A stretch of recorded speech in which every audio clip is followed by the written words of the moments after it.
Have you ever opened the App Store and suddenly got that annoying message? Cannot connect to App Store? Don't worry, you're not alone. In this video, I'll show you how to fix it quickly and get your App Store working again. First, let's start with the basics. Make sure your internet connection is working properly. Switch between Wi-Fi and mobile data to check if the issue is network related.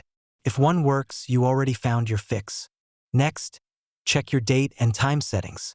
Go to Settings, then General, then Date and Time. Turn on Set Automatically.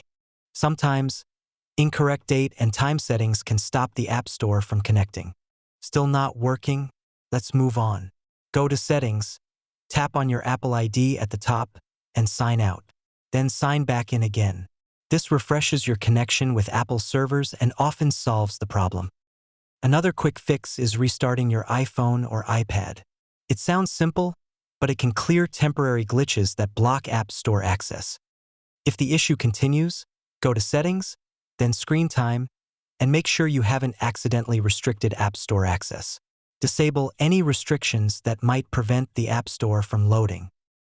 And finally, check Apple's system status page online. If the App Store itself is down, you'll just need to wait until Apple fixes it. So, the next time your App Store says, "Cannot connect," remember, it's usually something simple. Follow these steps and you'll be downloading your favorite apps again in no time. If this video helped you, make sure to like, share, and subscribe for more quick tech fixes.